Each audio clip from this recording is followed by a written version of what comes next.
Et bonjour à toutes et à tous et bienvenue dans La Gonfle, le podcast qui sent bon le cuir, le podcast qui avait 13 et 14 ans lors du dernier Grand Chelem de la France. On va encore débriefer l'équipe de France qui est encore victorieuse, La Gonfle est toujours le trèfle à quatre feuilles de cette équipe. Et pour m'accompagner, évidemment, j'accueille Pierre. Salut Pierrot. Bonjour Simon, bonjour à tous. Je commence à peine à me détendre. Au moment où on enregistre cette émission, on est mardi soir. Et je crois que j'arrive à peine à détendre mes fesses, tellement elles étaient serrées pendant le match contre le Pays de Galles, quoi. Ah oui, un match très serré tout le long.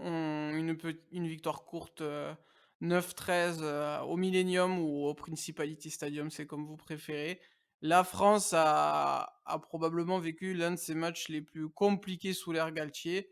Mais Pierre, c'est passé. La France s'offre un match contre l'Angleterre pour le Grand Chelem. Ah ben déjà, je vais être un peu plus polémique que toi. Les gens qui disent Principality Stadium, enfin vraiment, vous pouvez aller vous faire. Pour moi, c'est toujours le Millennium. Ça m'a beaucoup énervé. J'aime pas ces nouvelles appellations qu'on donne au stade, avec les contrats de naming et tout ça. Il y avait eu une mesure qui avait été prise, il me semble, dans les médias à une époque pour revenir justement à ces vieilles appellations. Mais là, franchement, Principality, pour moi, ça voudra jamais rien dire, quoi. Surtout quand on parle d'un stade aussi mythique et aussi beau d'ailleurs.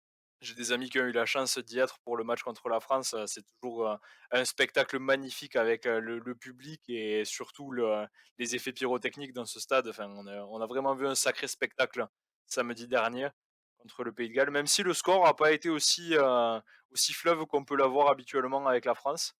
Ça a été un sacré match, malgré tout, pour moi. Je sais pas ce que tu en as pensé toi Simon, mais ça a été un vrai match d'avant encore une fois et beaucoup, de défense au menu. Bah, effectivement, tu fais une transition parfaite vers la suite et la première partie de notre débrief. Effectivement, on a eu une équipe de France qui a eu beaucoup plus de mal, qui a beaucoup moins marqué. On rappelle que habituellement, ce 15 de France-là marque en moyenne 3 essais. Et on a dû se contenter d'un petit essai. Il y aurait pu y en avoir un peu plus avec un peu moins de maladresse. Mais bon, les Gallois ont quand même sorti une copie loin d'être parfaite, mais bien plus convaincante que ce qu'on a pu voir sur les 3 premiers matchs des Diables Rouges. Mais oui, la France a galéré. Tu as parlé de l'ambiance. On sait très bien que le Millennium Stadium, c'est un endroit où la pression est beaucoup plus importante qu'ailleurs. Tout est minutieusement réfléchi aussi pour rentrer dans la tête des adversaires, l'échauffement, la période, l'attente avant d'entrer dans le tunnel pour le début du match. On a eu beaucoup de témoignages dans la semaine, d'anciennes gloires françaises qui racontaient un peu c'est l'envers du décor et voilà, la France, savait très bien qu'elle allait avoir du mal et on a eu un match, complètement différent, Pierre, avec, pour une fois, la défense, comme atout numéro un. Pour moi des 2 côtés, hein, même si au final on va retenir surtout la prestation défensive des Bleus puisqu'on a quasiment défendu pendant toute la seconde mi-temps. Ça se ressent au niveau des statistiques évidemment, mais je trouve aussi que le Pays de Galles a fait un très bon job défensif et même plus aussi, que sur leur attaque puisque, au-delà du fait que le Pays de Galles a dominé ballon en main toute la seconde mi-temps, pour moi, c'est surtout leur capacité à nous faire déjouer qui a été, remarquable. On n'a pas réussi à Notamment mettre en touche, vraiment hein, en place un comment? notamment en touche. Oui, en touche, alors oui, on a perdu pas mal de ballons comme ça en touche aussi et on s'est fait, beaucoup dominer au niveau du jeu au pied aussi, ce qui a été un aspect vraiment très important du match. Mais pour moi, les Gallois ont été très forts justement pour nous faire déjouer un peu et c'est peut-être pour ça que ce match-là est spécial puisqu'on n'a pas réussi à vraiment jouer sur nos points forts qui sont d'habitude l'attaque et le contest. On a plus, dû se retrouver à jouer sans le ballon, ce qui compte tenu du score est assez, surprenant puisque bon, généralement, quand on joue avec l'équipe de France, on essaye de garder ce ballon les bleus essayaient de garder le ballon et d'essayer d'enfoncer le clou. Ce qu'on a essayé de faire en début de seconde mi-temps, mais très vite, on s'est retrouvé privé de ballon par les Gallois, qui ont très bien joué aussi les contre-rucks à certains moments et qui ont eu une bonne mêlée. Et donc on a eu beaucoup de mal à s'imposer dans ce match en général. et on a plus, pour moi, réussi à gagner sur des erreurs, galloises, et pour moi, c'est là qu'il y a le plus gros tournant du match. C'est l'en avant de, Jonathan Davies, c'est vers l'heure de jeu, il me semble. Il y a cet en avant là, sur un essai qui était tout fait. Ouais, on avec du recul, on peut pas dire, si ça nous aurait vraiment fait perdre le match, puisque bon, si les Gallois avaient marqué, il restait encore, une bonne demi heure, pour faire quelque chose. Mais, c'est sûr que le fait qu'ils aient raté cet essai-là, c'est peut-être ce qui nous offre la victoire ce jour-là, et potentiellement le premier tournoi à destination qu'on gagne en plus de 10 ans. Donc ça serait, vraim enfin moi je trouve que c'est vraiment très drôle quand on y pense, parce que bon, on a souvent dit ici que la France était une équipe, très complète, probablement une des équipes qui est observée comme étant une des plus fortes, du monde actuellement, et au final on voit que, ça se joue pas à grand chose, hein.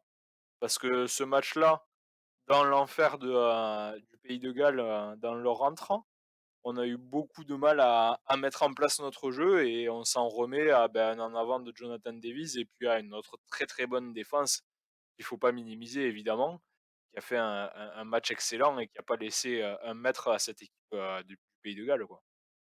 Beh, après sur l'en avant de Davis, il y a aussi, Dupont qui reste encore là, mais on va pas refaire l'histoire et évidemment qu'il y avait une supériorité numérique qui était très intéressante pour les Gallois et ouais, on n'a pas réussi à imposer notre patte et même si, enfin, ouais, voilà, je pense qu'on a quand même eu un début de match assez paradoxal parce qu'on a fait quelques petites erreurs qui ont mis en confiance les Gallois et qui nous ont pas permis de développer, enfin notre confiance et notre jeu, mais on met quand même ce fameux essai habituel qui nous permet de prendre les devants et ça conditionne tout le reste du match à mon avis et comme tu l'as dit, on a eu une défense de fer, et c'est un aspect intéressant, c'est qu'on a gagné en défense, mais on a gagné en équipe.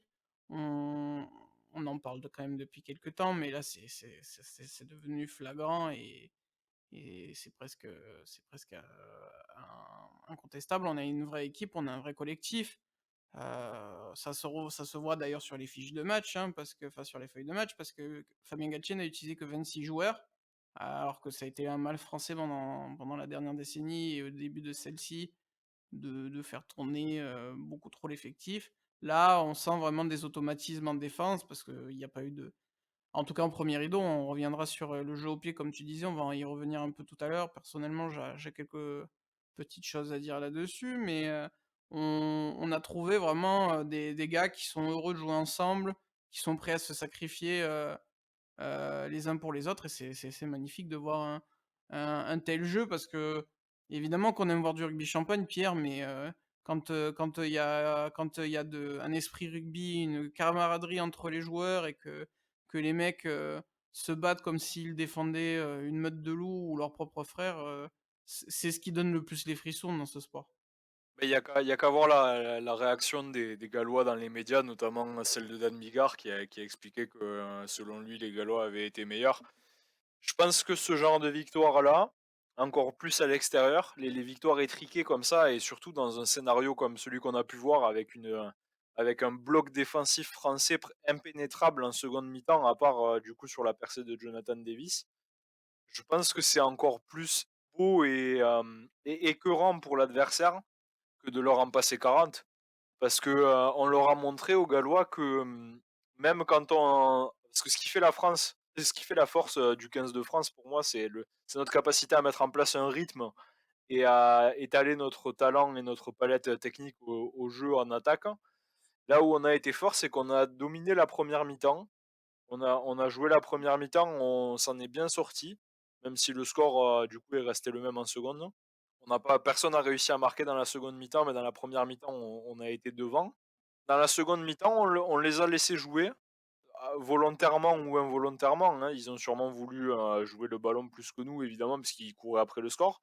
Mais ils ont eu le ballon et on leur a montré que même, dans cette situation-là où c'est eux qui font le jeu, où c'est eux qui font le rythme et où on leur laisse toute la possibilité de faire ce qu'ils veulent, et ben ils ont pas réussi à faire quoi que ce soit, même pas une pénalité, quoi. C'est quand même exceptionnel de voir une équipe autant jouer avec le ballon et autant dominer au niveau de l'occupation du terrain, ne pas réussir à marquer même 3 points. Et c'est là que pour moi, il faut que les Gallois se remettent peut-être en question. Qu'est-ce que tu fais dans ce cas-là? Enfin, si t'es pas foutu de marquer au moins 3 points alors que tu as le ballon, tu as le terrain, bah, franchement, tu peux juste rentrer chez toi et aller sécher tes larmes, quoi, parce que tu t'es fait avoir. Le rugby, c'est pas qu'un jeu de possession et un jeu d'occupation du terrain, c'est sûr, mais bon, pour gagner au rugby, il faut avoir le ballon et on l'a pas eu pendant la moitié du match. Ben sur la première moitié où on l'a, on leur en plante 13, sur la moitié où ils l'ont, ils nous en plantent 0, quoi. À partir de Bah, c'est là, enfin, il y a pas grand chose à dire, hein. c'est vrai que j'ai cette impression un peu comme toi qu'ils auraient pu attaquer pendant 2 heures supplémentaires, ils auraient pas réussi à prendre le score. Alors est-ce que c'est nous qui avons défendu de manière quasi parfaite? On rappelle que les Bleus totalisent, un pourcentage de 91 de plaquage réussi sur le tournoi. Contre le Pays de Galles, on n'est pas très loin de ces standards puisque c'était à 87, ce qui est énorme, dans le rugby moderne et c'est pas pour rien que vous avez sûrement vu beaucoup d'articles et de reportages sur Shaun Edwards, qui a d'ailleurs, été l'entraîneur de la défense galloise avant de rejoindre le staff de Fabien Galtier. Mais oui, oui, il y avait aussi, cette stérilité offensive, galloise, qui nous a permis de rester en défense et de pas perdre le fil, de la rencontre et de garder l'avantage du score. Mais en même temps, je suis assez content d'avoir vécu aussi ça, Pierre, parce qu'on a su développer face à des grandes équipes, là, des fois où on était outsider. Je suis content aussi de voir cette équipe dans un autre registre et de montrer que, on est capable de gérer plusieurs scénarios différents. On n'est pas une équipe qui, doit se reposer seulement sur son rugby offensif et de marquer un nombre important d'essais. On est capable d'être un peu muselé offensivement, mais en même temps, on gagne le match encore. On sait s'adapter, on sait répondre aux exigences du très haut niveau, je trouve. Je sais pas ce que tu en penses, mais c'est probablement pour moi le match le plus symbolique de cette équipe de France. Non seul enfin, ça pourrait changer très vite, avec le match de samedi, mais on s'offre la possibilité d'un grand chelem. On arrive à assumer une étiquette de favori, ce qui est très rare pour le 15 de France et on est sur une série, de victoires consécutives, presque jamais connues pour les Bleus. Donc je trouve vraiment que c'était très intéressant d'aborder, la rencontre de cette manière parce qu'elle donne de très bons espoirs pour, déjà ce week-end, mais aussi pour l'année prochaine. Bah oui, il faut se rappeler d'où est-ce qu'on vient, hein. La France a passé une période de disette assez longue avec, c'est vrai, une renaissance, qui remonte maintenant à 2 ou 3 ans quand même, hein, parce que ça fait quelques années maintenant qu'on remonte un peu sur le devant de la scène. Mais c'est vrai que ce genre de match-là, il y a quelques années, je suis pas persuadé qu'on l'aurait gagné. Que ce soit, en fait, ça coïncide aussi un peu avec une baisse, de niveau des Gallois, hein, évidemment. Il y a pas l'un sans l'autre. Mais, le gagner dans ce registre-là, comme tu l'as dit, c'est d'autant plus important puisque on savait notre puissance, offensive. Ça, il y avait aucun doute là-dessus. On sait qu'on a des mecs qui aiment courir, qui aiment marquer des essais, qui aiment jouer au ballon. Mais, le rugby, c'est pas que ça et parfois, il faut savoir faire le dos rond et surtout quand on joue à l'extérieur, hein, parce que bon, on a pour l'instant, on a reçu les Irlandais, on est allé en Écosse et on est allé en Italie. C'était notre premier vrai affrontement avec un concurrent direct pour le tournoi destination et surtout avec le passif qu'on a contre le Pays de Galles. C'était un vrai défi et malheureusement, ouais, il y a des matchs où tu peux pas forcément, faire tout ce que tu veux et où l'équipe adverse, elle va te mettre des bâtons dans les roues et où tu pourras pas, jouer le scénario que tu veux et montrer qu'on arrive justement à se mettre en place en défense et c'est là où je trouve qu'on a été d'autant plus fort que les Gallois. C'est-à-dire qu'à plusieurs reprises, pendant le match, moi ça m'a rendu un peu fou, hein, mais il y a sur quelques lancements de jeu, je crois 2 ou 3, sans compter l'essai où il y a toujours un surnombre en bout de ligne. Parce que je sais pas, franchement, j'ai pas compris le placement des Gallois en défense. il y a plusieurs fois où il y avait un espace et où il y avait de quoi passer en bout de ligne et où on l'a pas exploité. Alors que nous, justement, dans l'alignement, on a été irréprochable. Au niveau de la montée défensive, on est monté comme un seul homme. C'était vraiment très, très propre. Et au niveau des plaquages manqués, bon certes, il y a dû y en avoir quelques-uns, comme toujours malheureusement, on peut pas faire un 100.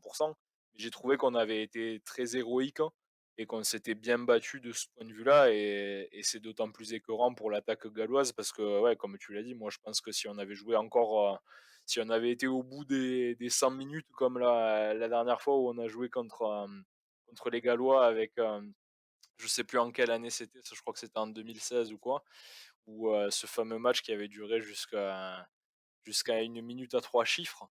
Je pense qu'on aurait pu aller, d'autant plus loin que le scénario aurait été le même. On les a bien muselés et on a un peu détruit ce mythe-là qui est au rugby que tu peux pas gagner si tu fais que défendre. Pour le coup, on a vraiment pas été très, très, très bon en attaque en seconde mi-temps malgré des tentatives et on a réussi à gagner ce match. Ça aurait été un autre scénario si, il y avait eu les drops, qui étaient passés, mais bon, après un drop, c'est probablement le geste technique le plus difficile pour marquer au rugby. On aurait aimé que Ntamak les mette et surtout pour lui, parce que ça fait toujours du bien à la confiance, mais bon, on a gagné ce match-là, pas de la plus belle des manières, mais pour les vrais fans de rugby, c'était quand même, un sacré match et une belle performance, du 15 de France. On a gagné avec du caractère et c'est ce que j'avais envie de dire et pour répondre à ta question, c'était en 2017, le fameux match qui Ouais, qui se voilà, ouais, conclut sur qu'on un avait essai vu de ensemble, Kamilisha à la 100e minute, un match qu'on a vu tous les 2. Alors pour les Montpelliérains, ils reconnaîtront peut-être le lieu, ça s'appelle les Copains d'Albert, pas loin de la place Albert 1er, et c'était un très bon souvenir, même si je suis arrivé en retard, à mon match, derrière puisque ça a duré 20 minutes de plus.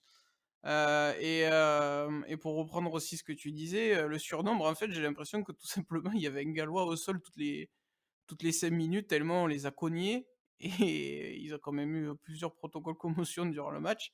J'avais eu ah cette mais ça, c'est impression une de hécatombe, hein. d'être, En mais ce j'avais moment, l'impression d'être j'ai à une fête votive, tu sais, les fêtes de village. Alors pour ceux qui viennent pas forcément du midi, on a des fêtes votives, bah, dans le Languedoc-Roussillon, un peu en Midi-Pyrénées et en PACA, parfois avec des taureaux, parfois sans, et on avait l'impression d'avoir des touristes qui venaient faire l'apéro avec les locaux qui ont l'habitude de faire l'apéro pendant 10 jours d'affilée, avec des proportions d'alcool énormes, et de voir ce touriste complètement, sonné, face à l'expérience du local. Ça m'a fait un peu penser à ça parce que c'est pas la première fois d'ailleurs que l'équipe de France récemment, cogne fort et crée des commotions.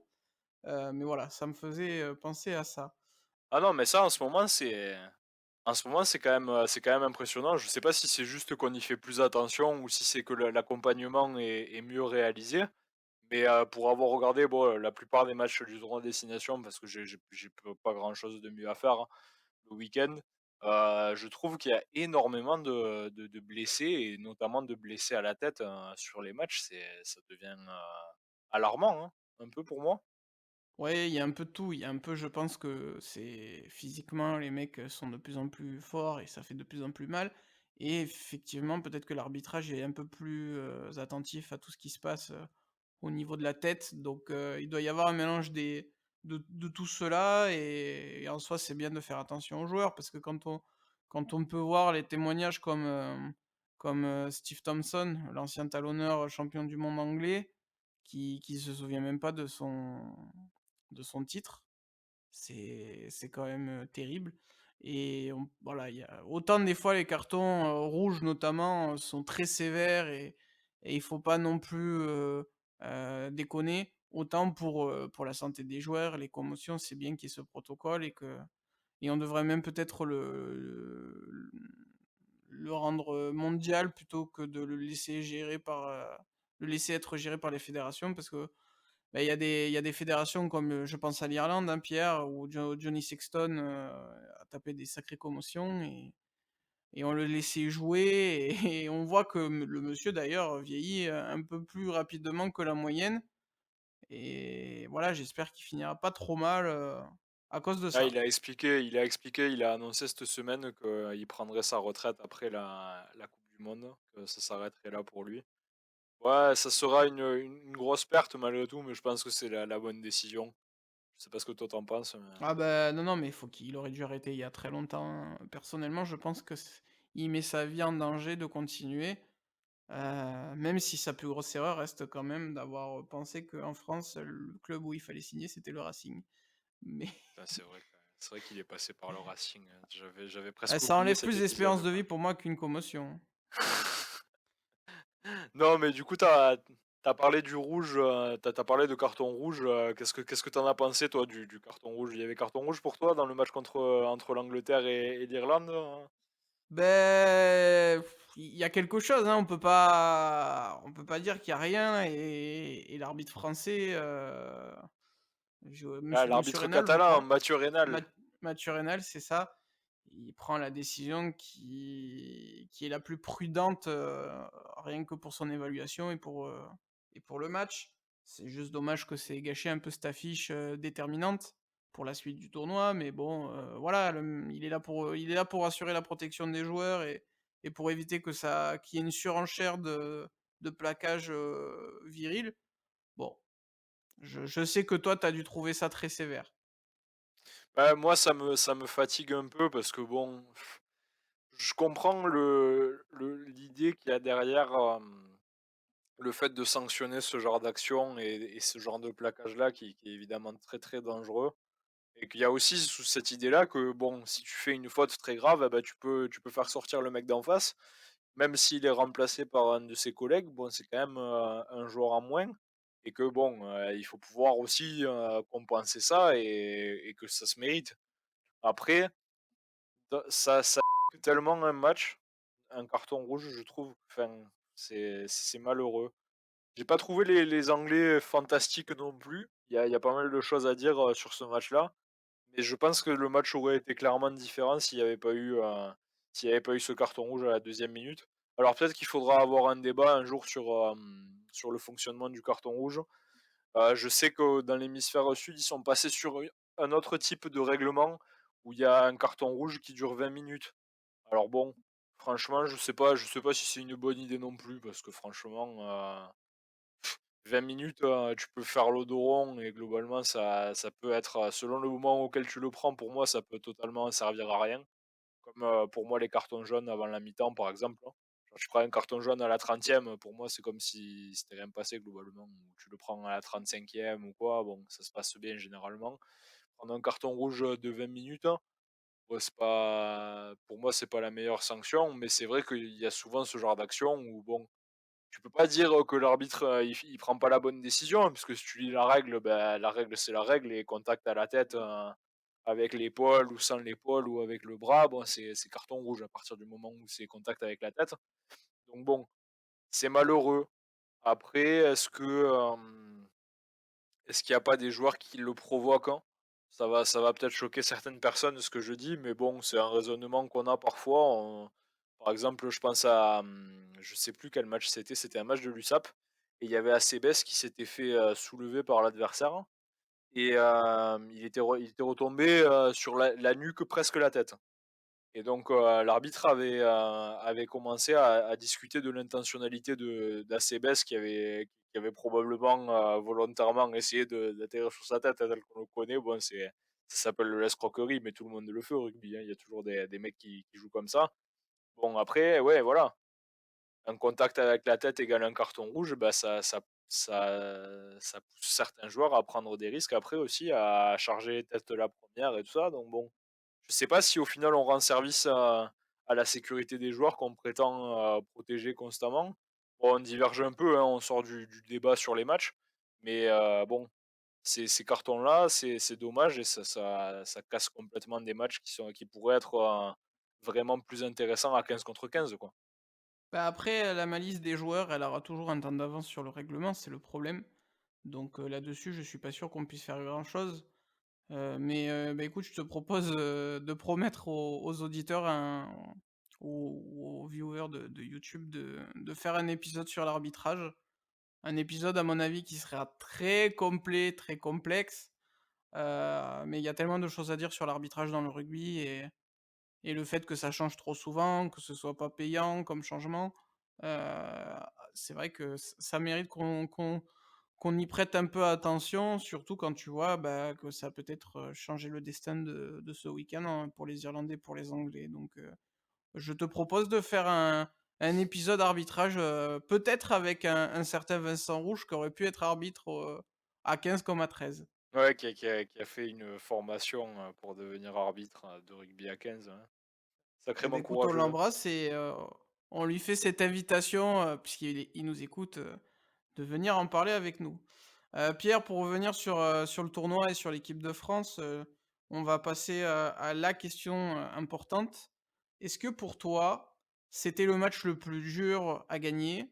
Ou évidemment pour toi ou évidemment, c'est pas tant évident que ça justement. On dit souvent que le quatrième match, quand il est gagné, bah, il te rend l'obtention du grand chelem concrète. Est-ce que c'était le match le plus dur à gagner ou tu penses que c'est samedi où ça va vraiment être, dantesque, dans les têtes comme sur le terrain?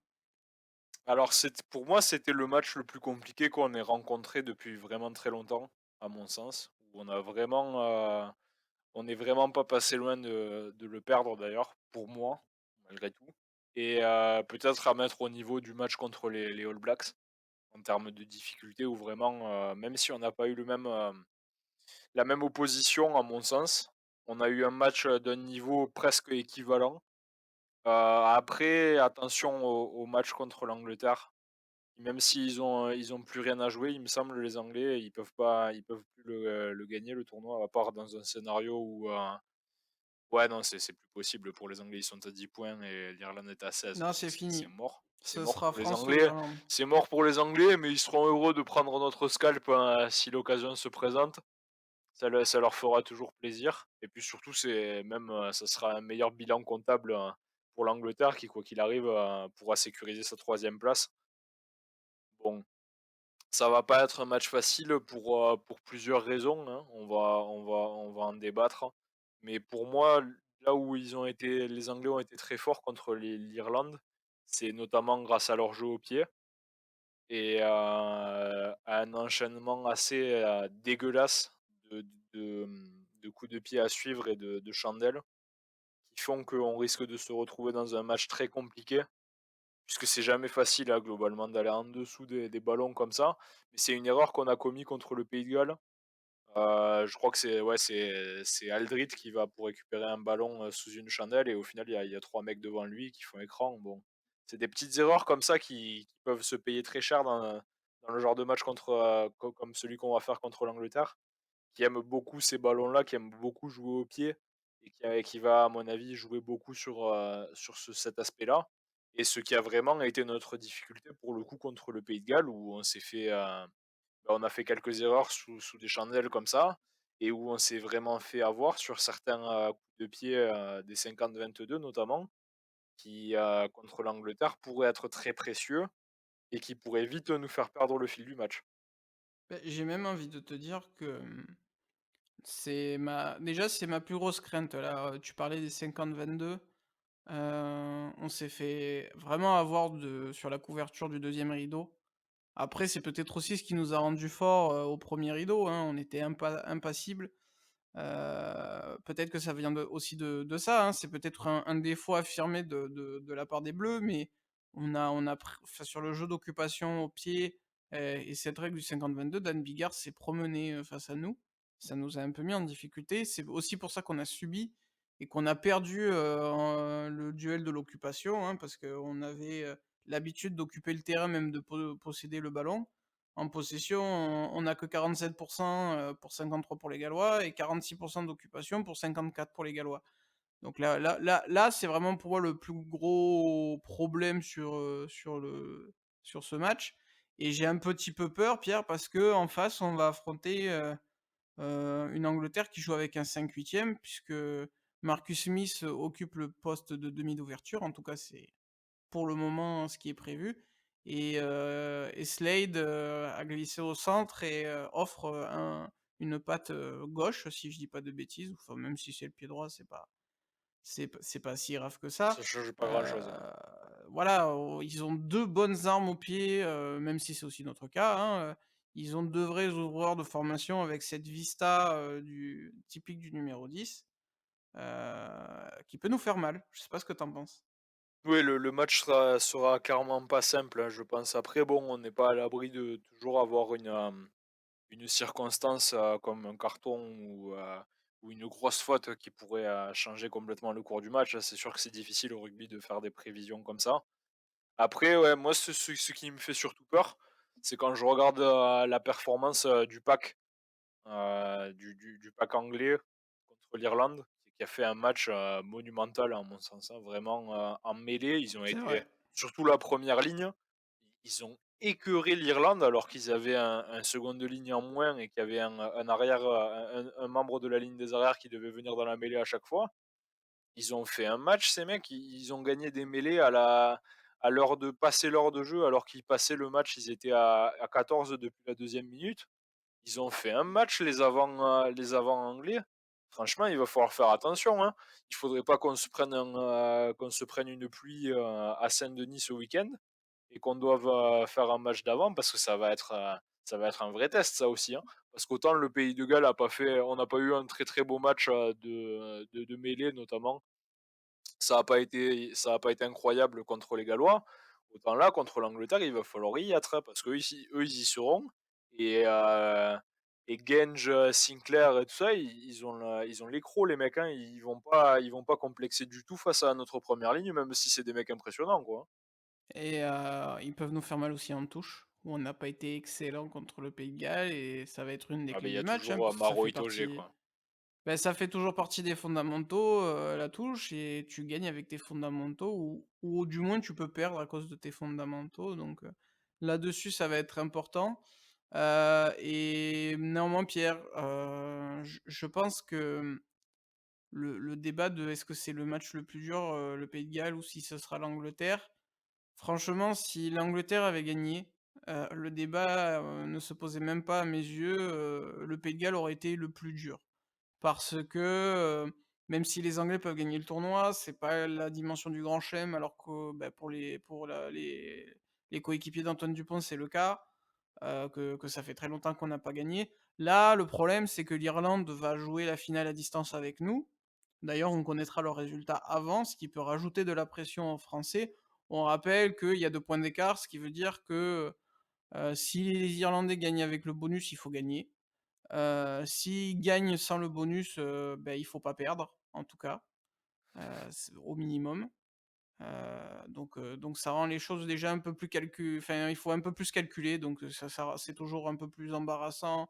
Il faut réfléchir, il faut avoir une stratégie de match avec différents plans de jeu et surtout les Anglais arrivent sans pression, si ce n'est de venir nous embêter, nous enquiquiner, ce qu'ils adorent faire et on leur rend bien également bah, c'est plus compliqué à débattre. On dit très souvent que le quatrième match est le plus dur, mais le problème c'est que récemment on a eu des contre-exemples, hein. L'an dernier, on prive, je crois les Gallois du Grand Chelem sur leur dernier match à eux.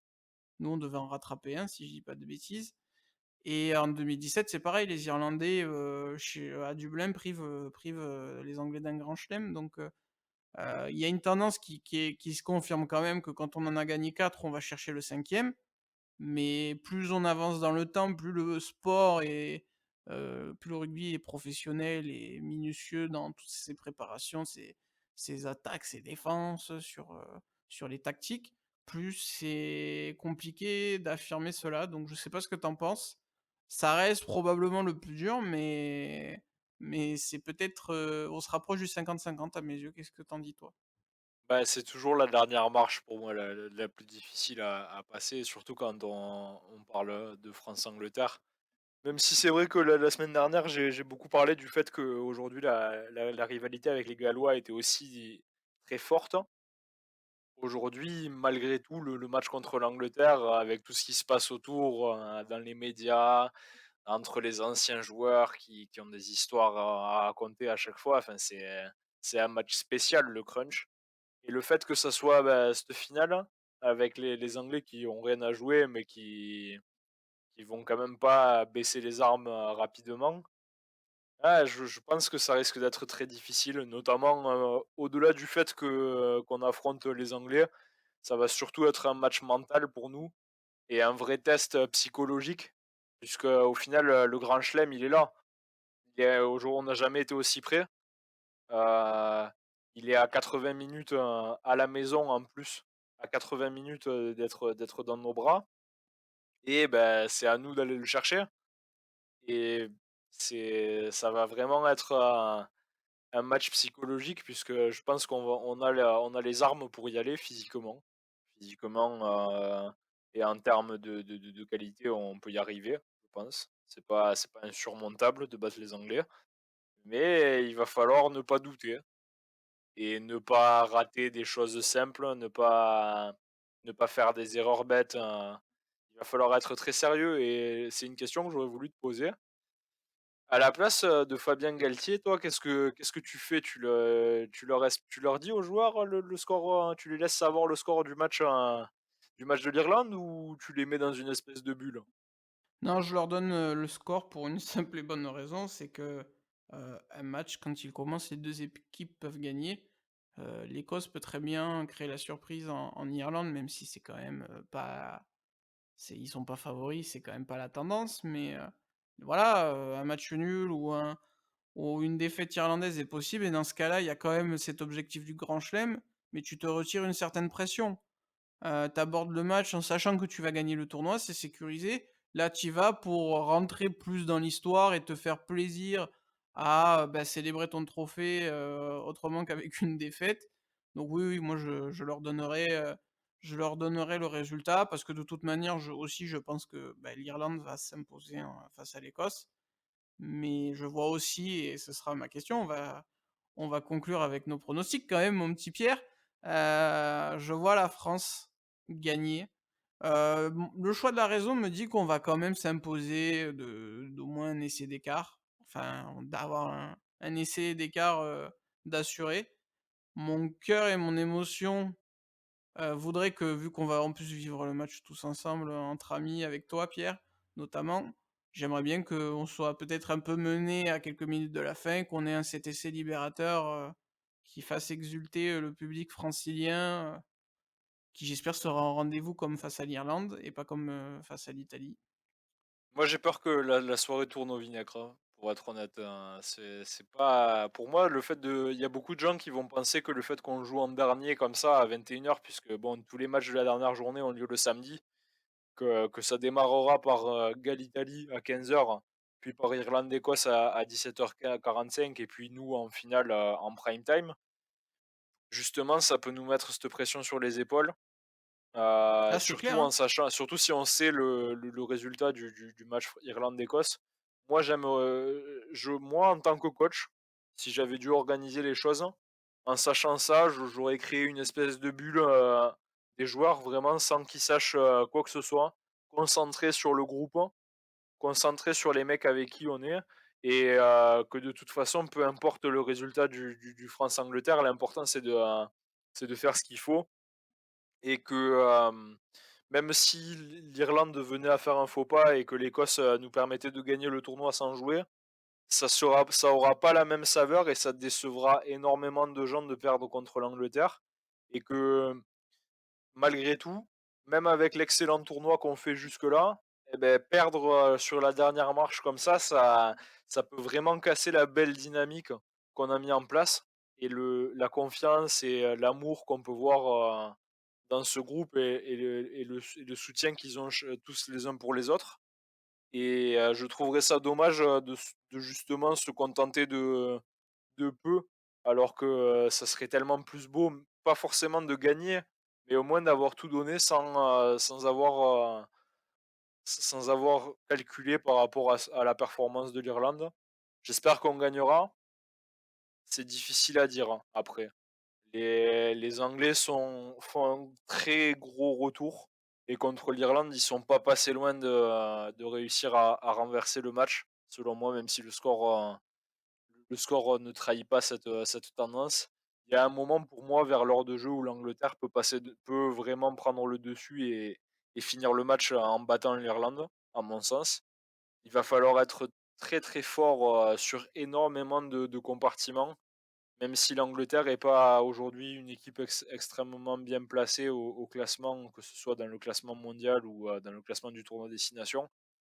C'est peut-être, dans cette fin de tournoi, l'équipe qui a la meilleure dynamique, puisque, l'Irlande peut gagner le tournoi certes, mais je les ai pas trouvés exceptionnels contre l'Angleterre. Heu et ils sortent d'un match contre l'Italie où ils ont été très forts avant, bon certes, voilà. Pour moi, l'Angleterre, ça peut vraiment être le gros piège, hein, il faudra voir. J'aurais eu l'habitude de dire ça aussi, mais je sais pas, cette équipe me donne pas le même, feeling que les équipes de France qu'on a pu connaître avant et les fameux défauts mentaux. Là, j'y crois pas et je vois quand même une victoire. Alors j'ai quand même très peur aussi de vivre une énorme déception qui serait imméritée en plus, mais je sais pas, j'arrive pas à être pessimiste là-dessus donc bah, de toute manière, il y a qu'un seul moyen de le savoir, c'est de regarder le match samedi, j'ai hâte et évidemment, on sera là pour, clôturer le tournoi destination ensemble, Pierre, pour débriefer cette ultime étape en espérant qu'on aura sabré le champagne avant. Ah Donc ben j'espère qu'on n'aura plus de voix et qu'on devra l'enregistrer le plus tard possible, c'est le prochain épisode, quoi. on est d'accord. Avant de finir, je voulais quand même faire une petite dédicace à nos voisins espagnols et aux nombreux, notamment, franco-espagnols qui jouent pour cette sélection. Je crois que notamment il y a Frédéric Quercy qui a marqué en plus, lors du match que je veux aborder puisque l'Espagne a battu le Portugal, dans le Rugby Europe Championship et Pierre, l'Espagne va aller jouer la coupe du monde en France. C'est la deuxième fois, je crois que l'Espagne joue la coupe du monde. Il me semble qu'en 99, ils y étaient également. Ça va leur faire beaucoup de bien parce qu'ils se développent pas mal suite à cet imbroglio, particulier, pour 2019 avec, la Russie, la Roumanie notamment. Les Espagnols seront au rendez-vous du mondial français, Pierre. Bah oui, c'est la nouvelle, dont tout le monde parle, dans l'actualité rugby. C'est du coup les Espagnols qui vont aller à la coupe du monde plutôt que les Portugais. Alors qu'ils nous avaient surpris en début de tournoi, les Portugais, notamment en faisant déjouer la Géorgie qui était l'autre équipe, qualifiée pour la coupe du monde, Et dans qui a le eu tournoi beaucoup de mal Destination contre B. la Roumanie, hein. Ouais, bah, oui, bah, c'est pour moi entre guillemets, bon, les 2 plus grosses équipes du tournoi Destination B. Mais voilà, félicitations aux Espagnols qui, à une époque, faisaient jouer, énormément de joueurs, du tournoi, enfin des joueurs, français de double nationalité. On pense, notamment à David Mele qui avait fait quelques sélections avec Tout à l'Espagne. fait.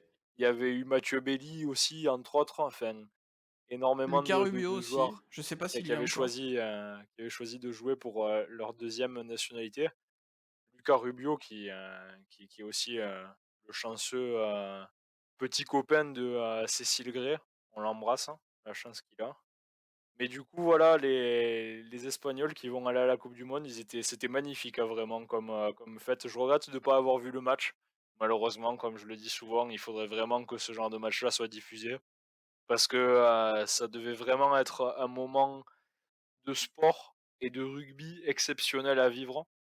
C'est la première fois que les Espagnols vont à la coupe du monde, si je me trompe pas, ou alors ils disaient la La première fois en deuxième, 24 c'est ans. la deuxième, C'est la 99. première, ouais, voilà, ils avaient été en 99, donc c'est la première fois en 20 ce sera la première fois en 24 ans, ce qui est énorme, hein, pour un pays dont le rugby est vraiment un sport, très ultra minoritaire, où le championnat est à peine développé, même si ça commence à gagner en essor.